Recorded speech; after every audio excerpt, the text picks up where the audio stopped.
Have you ever looked at a neighbor and thought, they must be doing pretty well?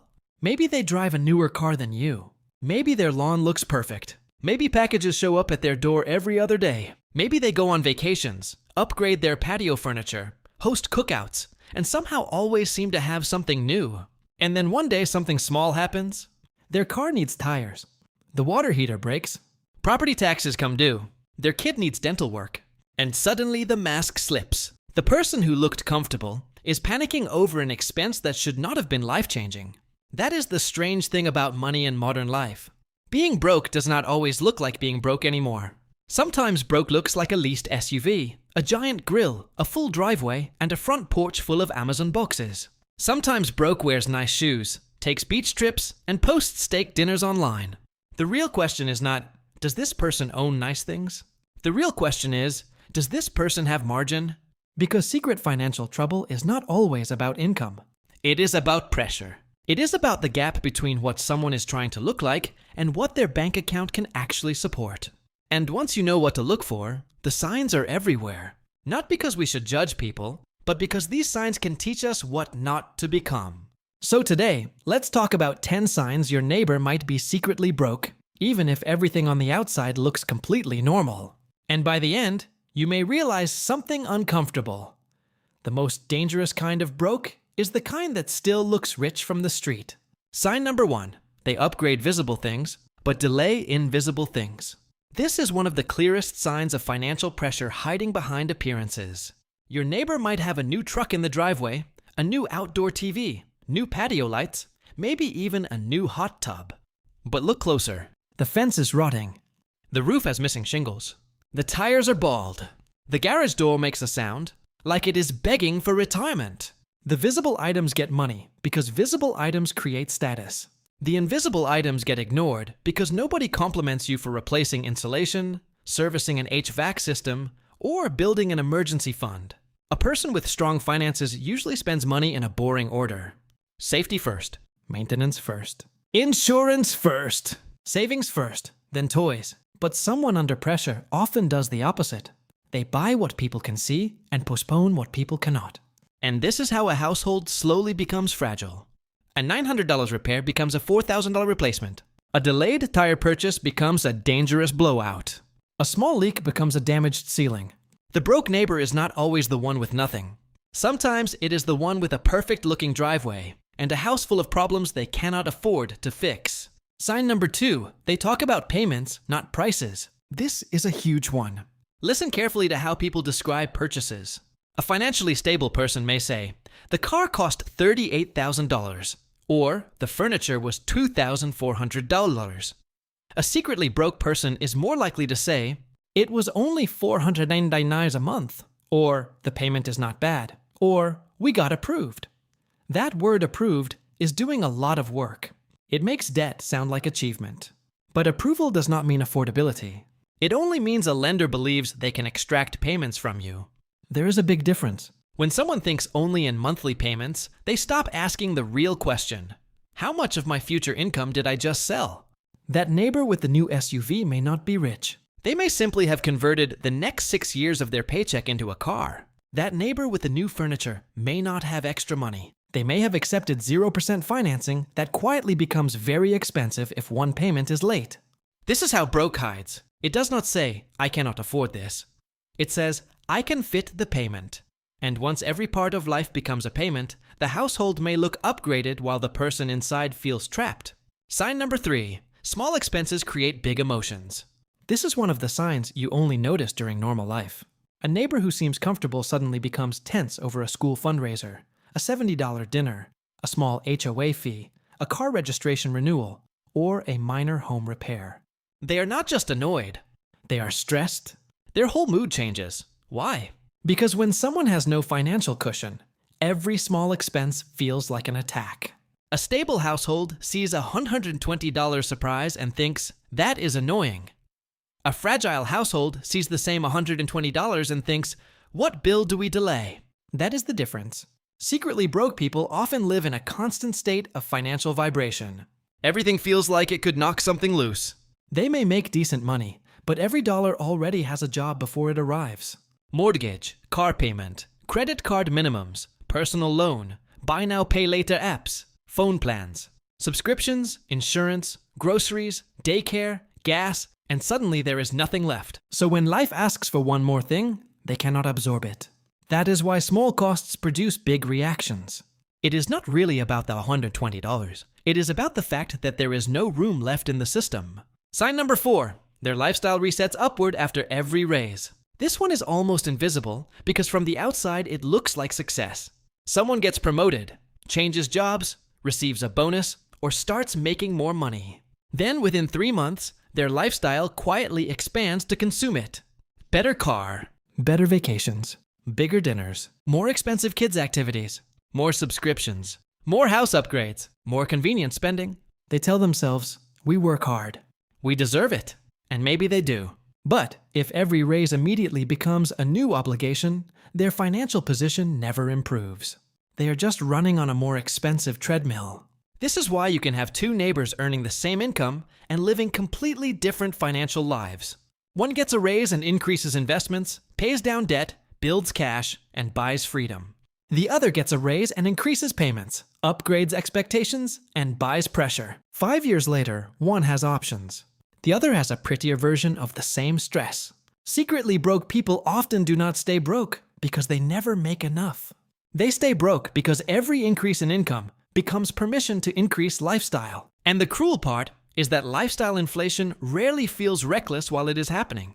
It feels normal. It feels earned. It feels like finally catching up. But if your neighbor's life gets more expensive every time their paycheck gets bigger, that is not wealth. That is a raise being swallowed alive. Sign number 5. They are always waiting on money. This phrase shows up in different forms. Once the bonus comes in, once the tax refund hits, once the commission check clears, once we sell something, once the overtime comes through, once the card cycles, once payday gets here, there is always some future money that is supposed to fix the present. This is one of the strongest signs that a household is operating without real reserves. They are not managing from a stable base. They are constantly borrowing confidence from the future, and sometimes the money does come in. The tax refund arrives, the bonus hits, the commission check clears. But instead of creating a cushion, it plugs holes that have already formed. It pays back the credit card. It catches up the car insurance. It covers the delayed utility bill. It pays for the vacation that was already booked. And then, a few weeks later, they are waiting again. This cycle can last for years. From the outside, it looks like a person has money coming in. From the inside, it feels like always being 2 steps behind. Wealthy people do not build their life around money that has not arrived yet. Broke people often have to. And that difference is massive. Sign number 6. They use generosity as a disguise. This one is tricky, because generosity is a good thing. Buying dinner for friends, hosting parties, giving gifts, helping family, bringing food to events, picking up the tab. These can all come from a healthy place.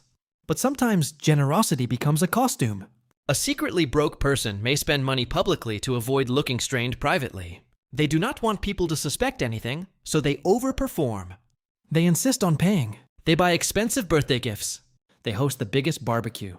They bring the premium bottle. They say, "Don't worry, I got it," even when they absolutely do not got it. Why? Because saying no feels like admitting weakness.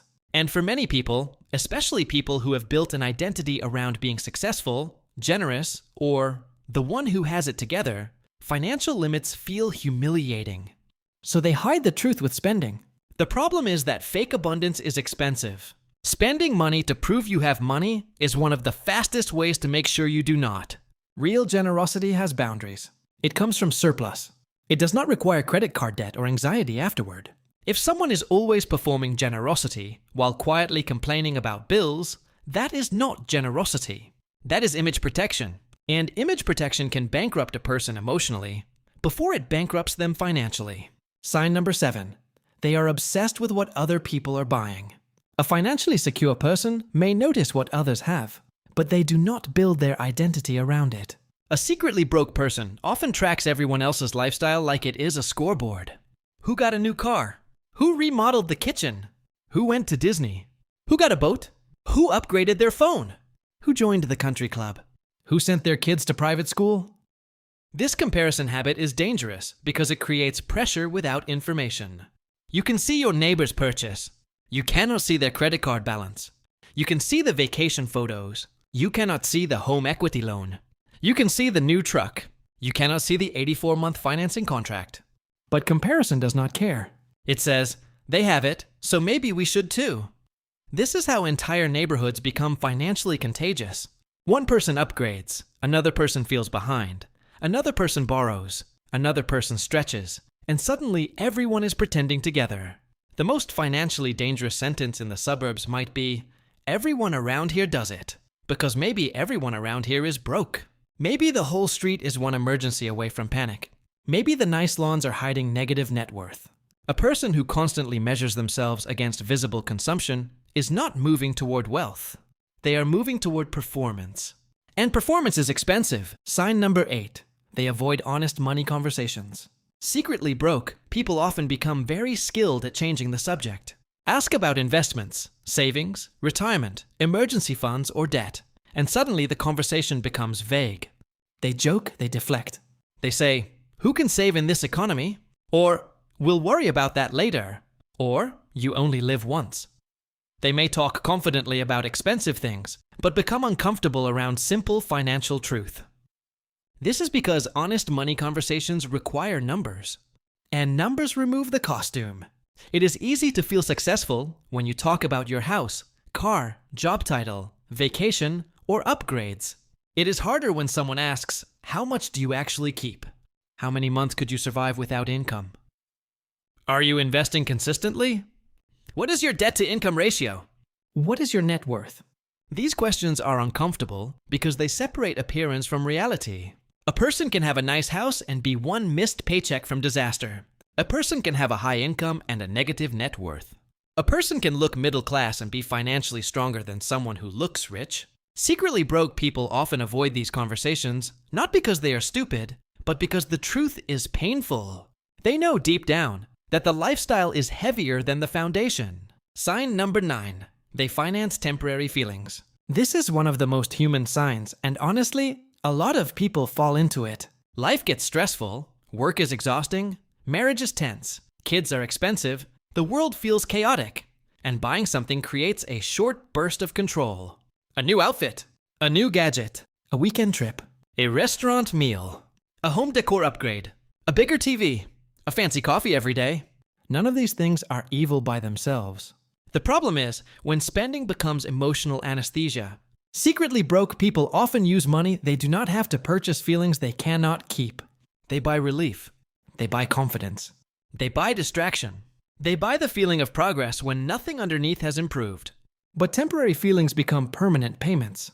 The dinner is gone, but the credit card balance stays. The vacation ends, but the minimum payment remains.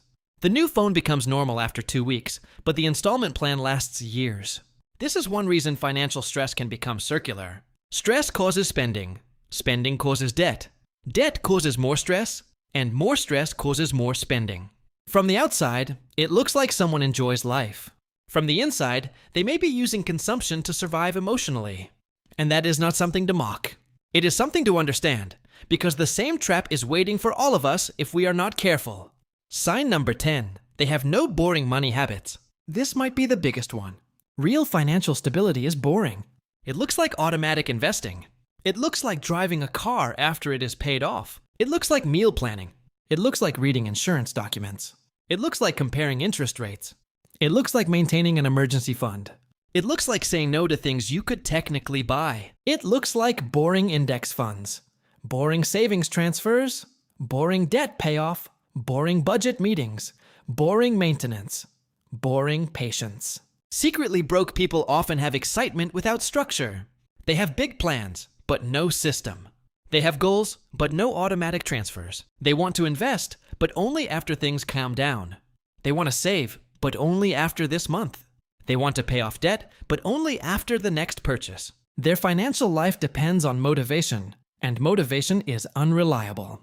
Stable people do not rely on motivation. They rely on habits. They remove the decision. Money moves before they can spend it. Bills are planned before they become emergencies. Investments happen before lifestyle absorbs the cash. This is why boring people quietly become wealthy. Not because they never enjoy life, but because they build a machine that protects their future from their impulses. If your neighbor has every exciting money habit and none of the boring ones, there is a good chance the appearance is stronger than the foundation. Now, here is the part that matters. These signs are not really about your neighbor.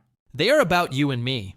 It is easy to watch someone else's life from across the street and think, wow, they are reckless, or they must be broke, or I knew that car was too much. But the real value is not in judging them. The real value is in asking, where am I doing the same thing? Am I upgrading visible things while ignoring invisible stability? Am I thinking in payments instead of total cost? Am I letting small expenses create panic because I have no cushion? Am I spending every raise before it has a chance to change my life? Am I waiting on future money to fix current choices? Am I using generosity to protect my image? Am I comparing my life to people whose numbers I cannot see? Am I avoiding honest money conversations because the truth feels uncomfortable? Am I using spending to manage emotions? Am I skipping the boring habits that actually build wealth? Because here is the uncomfortable truth. Being secretly broke is not a personality flaw. It is often a system. It is a pattern of decisions that feel normal in a culture built around appearance. We are surrounded by companies that want us to think in monthly payments. Social media wants us to perform success. Lenders want us approved. Retailers want urgency. Algorithms want comparison. Neighborhoods create pressure. Family creates expectations. And slowly, without one dramatic mistake, people build lives that look good but feel heavy. The goal is not to look poorer than you are. The goal is to become stronger than you look. That is the quiet power move. Drive the car longer. Keep the old phone another year. Build the emergency fund nobody claps for. Invest before upgrading. Fix the roof before buying the toy. Know your numbers. Stop buying things to impress people who are also stressed. Stop treating every raise like permission to increase your bills. Build margin. Build options. Build a life where a flat tire is annoying, not terrifying. Because real wealth is not the neighbor's opinion. Real wealth is sleeping well. Real wealth is being able to say no. Real wealth is not needing the next paycheck to rescue the last decision. Real wealth is the space between your income and your ego. And the bigger that space gets, the freer you become. So the next time you see a neighbor with a new car, new furniture, new toys, and new packages every day, do not assume they are rich. They might be, or they might simply be making debt look attractive from the curb. And the next time your own life feels a little too boring because you are saving instead of showing off, remember this. Boring is often what wealth looks like before anyone notices. The broke neighbor needs applause. The wealthy neighbor needs margin. Choose margin. That is what gives you peace long after the applause is gone.